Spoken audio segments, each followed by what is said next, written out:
Hola, hola, feliz lunes. ¿Qué tal el fin de semana? Bueno, espero que muy bien.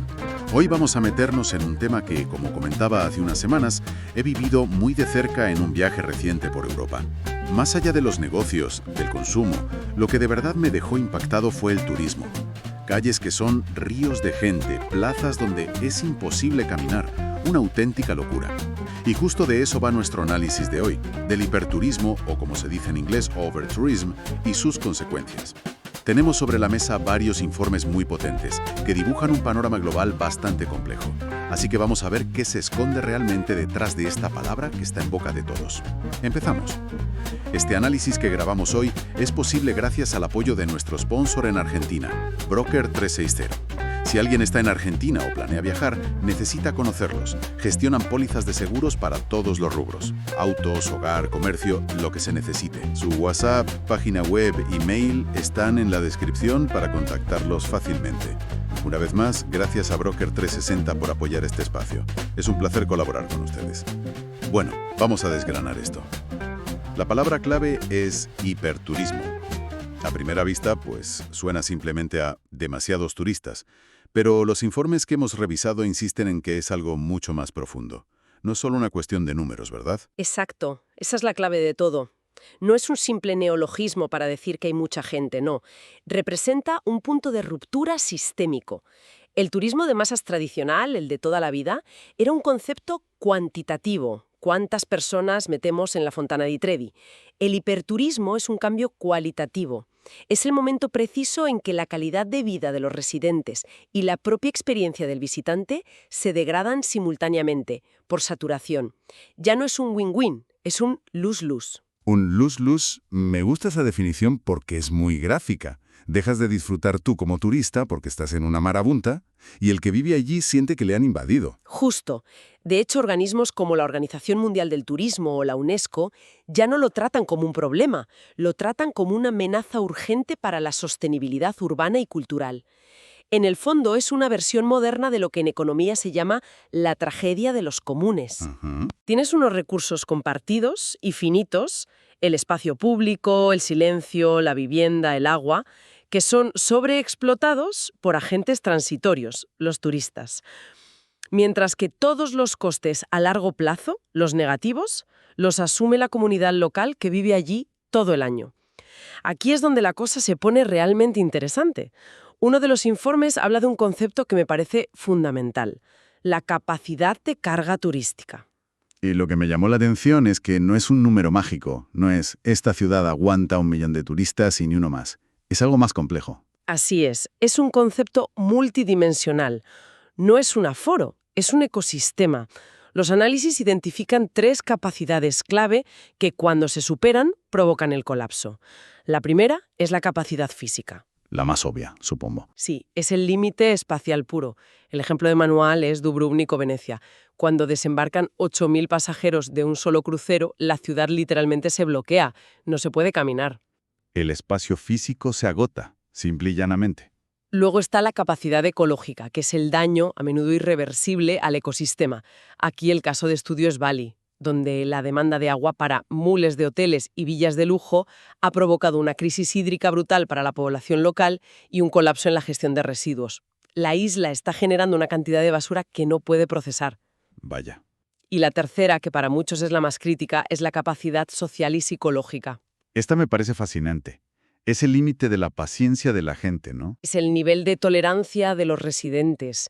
Hay un modelo clásico, el índice de irritación de Doxey, que describe perfectamente el proceso. Se empieza en una fase de euforia, que bien, el turismo trae dinero. Se pasa a la apatía, donde se empieza a dar por sentado.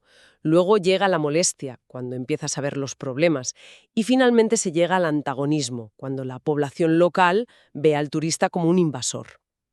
Claro. Según los análisis de los movimientos sociales, ciudades como Barcelona, Ámsterdam o las Islas Canarias ya están, en muchos barrios, en esa fase de antagonismo declarado. Ese índice pone en hombro una sensación que creo que cualquiera que vive en una ciudad turística ha experimentado. Ese momento en que pasas de ver a los turistas como algo positivo a sentirte un extra en tu propia película. Estar en la fase de antagonismo es una señal de alarma social muy, muy seria.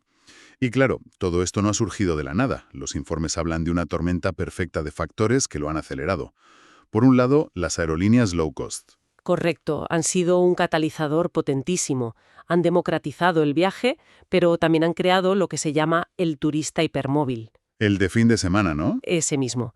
Es la persona que hace múltiples escapadas de fin de semana al año. Son estancias muy cortas, de altísima frecuencia, que ejercen una presión enorme sobre las infraestructuras para el gasto real que dejan en el destino, que a menudo es bajo. Claro, no es lo mismo alguien que viene una semana y se integra un poco en la vida de la ciudad que miles de personas que vienen 48 horas a quemar el destino y se van. El segundo gran factor es la economía de plataforma, con Airbnb como el gran protagonista. Esto ha sido revolucionario, en el mal sentido, para este problema, porque ha permitido que el turismo se filtre capilarmente por todo el tejido urbano, entrando en barrios residenciales que antes estaban al margen. Ya no compite solo el hotel contra el hotel, ahora el apartamento turístico compite directamente con la vivienda para residentes. Y ahí es donde se lía parda con los precios del alquiler. La evidencia es contundente. Un estudio citado en los informes sobre Barcelona demostró que en los barrios con mayor concentración de pisos turísticos, los alquileres residenciales subieron de media un 7%. Y los precios de renta hasta un 19% más que en otras zonas, directamente por este efecto. ¡Qué barbaridad! Y el tercer vector de esta tormenta son los cruceros. Los informes los definen como agentes de saturación instantánea. Perdona que te interrumpa, pero es que ese dato sobre las emisiones en Barcelona que leí es brutal. Que los cruceros atracados en el puerto contaminen más que toda la flota de coches de la ciudad. Es una imagen potentísima. Pone en perspectiva que el impacto no es solo la gente que ves por las Ramblas, es también el aire que respira la ciudad entera. Lapsan el centro y dejan un beneficio económico marginal, porque la mayoría de su consumo, comida, ocio, compras, lo hacen a bordo en el propio barco. Es el peor de los mundos. Máxima congestión por mínimo beneficio. Y esto nos lleva directamente a los casos de estudio donde todos estos impactos se ven con una claridad meridiana. Pues hablemos de esos casos concretos, porque los datos son para sentarse y analizarlos. Empecemos por el que los informes llaman el canario en la mina, Venecia. Venecia es el paradigma del hiperturismo, la ciudad que muestra al resto lo que puede pasar. La población del centro histórico ha caído por debajo de los 50.000 habitantes, una cifra simbólica, mientras recibe millones y millones de visitantes al año. Lo fascinante aquí es analizar su famosa tasa de acceso, que se implementó como prueba entre 2024 y 2025. Se cobraba entre 5 y 10 euros a los visitantes que no pernoctaban. El objetivo era disuadir, ¿no? Poner una pequeña barrera para que la gente se lo pensara dos veces antes de ir a pasar el día. Y funcionó. Fracaso absoluto. Recaudaron más de 5 millones de euros, sí, pero la medida fue totalmente ineficaz para reducir el número de visitantes. Los días de máxima afluencia tuvieron cifras iguales o incluso superiores a las de años anteriores. Increíble. Esto demuestra un principio económico clave: la inelasticidad de la demanda en destinos imprescindibles. Para un turista que ha volado desde Estados Unidos o China, que son 10 euros más, nada, un coste marginal. El precio de un helado. Exacto. Es casi como si al ponerle un precio lo hubieran legitimado. Paga tu entrada y ya tienes derecho a consumir la ciudad. Esa es la crítica principal que recogen los informes. La medida no resolvió la saturación, solo la monetizó. Convirtió la ciudad de manera oficial en un parque temático al que se accede pagando entrada, una especie de Veniceland. Validó el modelo en lugar de cuestionarlo. Vale, entonces el peaje de Venecia demuestra que una simple tasa no disuade a nadie cuando un destino es icónico, pero me pregunto qué pasa cuando el problema no es solo el espacio, sino recursos vitales. En Barcelona, por lo que he leído, el conflicto ha llegado a un punto crítico con algo tan básico como el agua. Sí, la sequía que sufrió Cataluña en 2024 agudizó el conflicto de una manera brutal. Mientras se imponían restricciones severas al consumo de agua para los residentes, duchas más cortas, prohibido llenar piscinas, el sector turístico seguía consumiendo a niveles altísimos. Claro.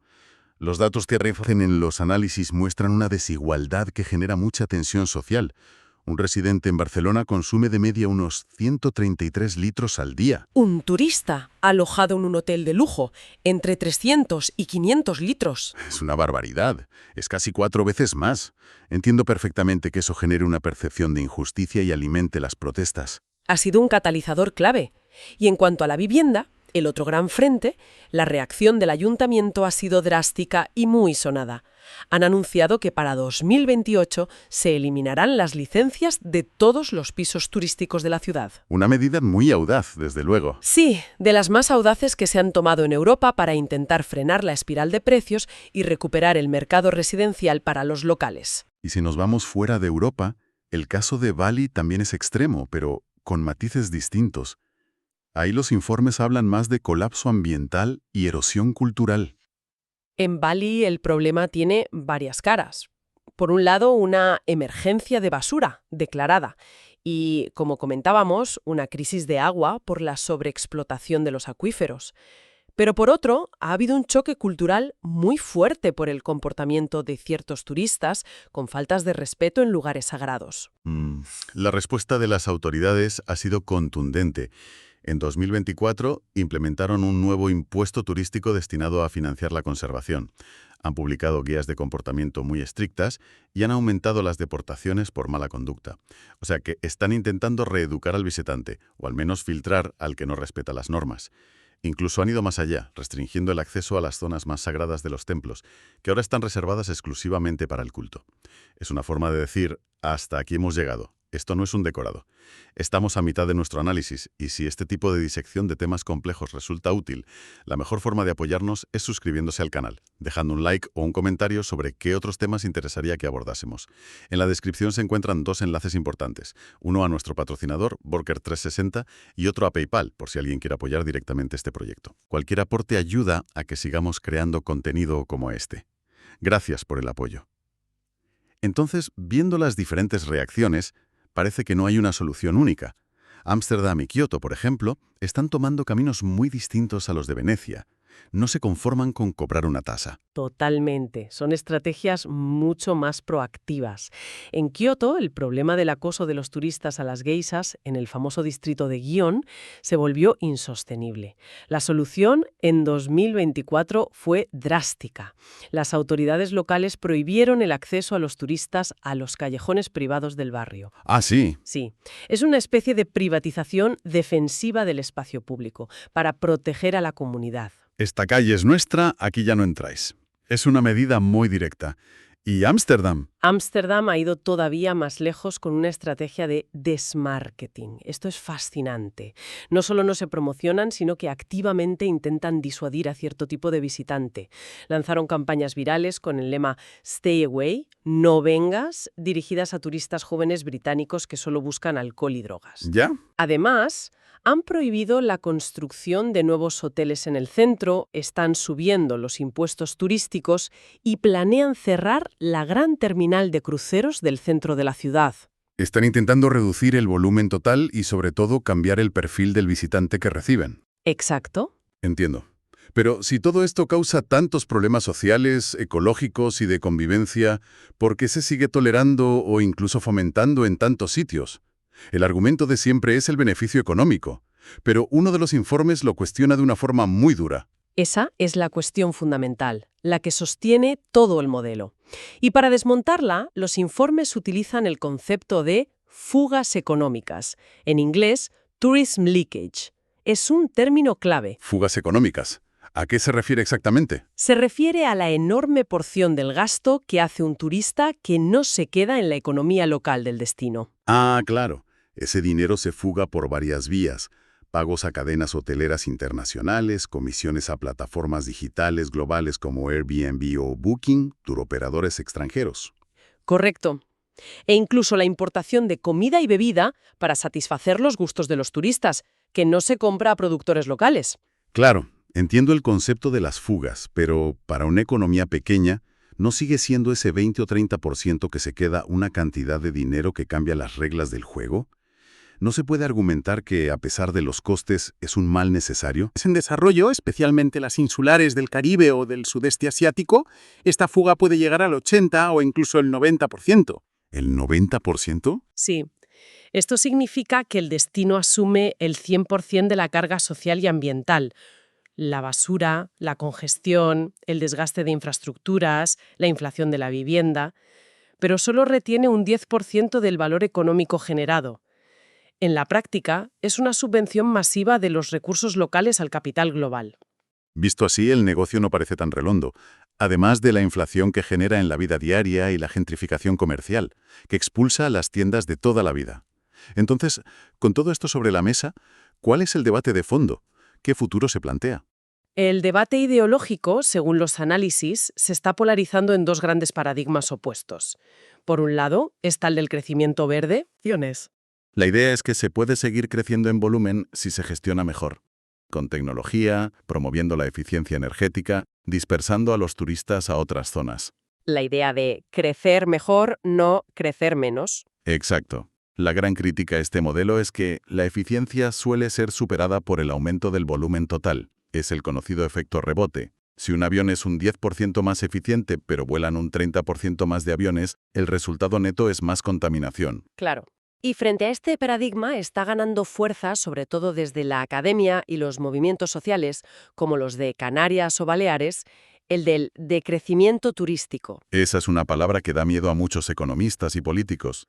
Da miedo, pero su argumento es simple. Los límites físicos, ecológicos y sociales del planeta y de las ciudades son insuperables. Por tanto, en los destinos ya saturados, la única vía sostenible es una reducción planificada y selectiva del volumen total de turismo. ¿Y qué proponen, concretamente? Pues cosas como moratorias a la construcción de nuevos hoteles, reducir la capacidad de los aeropuertos y, sobre todo, priorizar por ley el derecho a la vivienda sobre el uso turístico. Entonces, resumiendo todo lo que hemos hablado, ¿cuál es la gran conclusión de estos análisis de 2024 y 2025? ¿Cuál es el verdadero desafío? La conclusión principal es que el hiperturismo no es un problema de gestión, es una crisis sistémica del modelo. Por eso, las medidas cosméticas, como tasas turísticas bajas o campañas de concienciación, han demostrado ser totalmente insuficientes. No van a la raíz del problema. No. El verdadero eje del conflicto social que estalla en todas partes es la vivienda. Regular de forma estricta las plataformas de alquiler turístico se perfila como una condición indispensable, no negociable, para empezar a solucionar algo. Y el agua, como hemos visto en Barcelona, será el próximo gran campo de batalla. Sin duda. En un contexto de cambio climático, la competencia por recursos escasos como el agua entre residentes y una industria hiperconsumidora será cada vez más dura y visible. Al final, toda la evidencia sugiere que para los destinos que ya están en la zona roja de saturación, la única solución sostenible a largo plazo pasa por una estrategia valiente de decrecimiento selectivo. Reducir la dependencia de ese turismo masivo. Eso es, reducir activamente la dependencia de un turismo de bajo coste y alto volumen y apostar por un modelo de mayor calidad y menor impacto. Así que, en el fondo, todo se reduce a cambiar radicalmente la forma en que medimos el éxito. Exactamente. El gran desafío es transitar de las métricas de crecimiento puro, como el número de llegadas o las pernoctaciones, a métricas de bienestar. La calidad de vida de los residentes, la asequibilidad de la vivienda, la salud del ecosistema local, la calidad del empleo. Claro. Es la transición de ser simplemente ciudades para visitar a volver a ser, ante todo y sobre todo, ciudades para vivir. Y esto nos deja con una pregunta final para reflexionar. Si una ciudad deja de ser un lugar donde sus propios ciudadanos pueden vivir bien, con dignidad y a un precio razonable, ¿sigue siendo realmente un destino que merezca la pena visitar? Y con esto llegamos al final de este análisis de hoy. Esperamos que haya sido útil, que se haya aprendido algo nuevo y que nos acompañen en el próximo. Una vez más, muchas gracias a Broker 360 por hacer posible este espacio. Nos reencontramos muy pronto. Recuerden que en la descripción se encuentran los enlaces a nuestro patrocinador y a PayPal por si nos quieren ayudar. Gracias una vez más.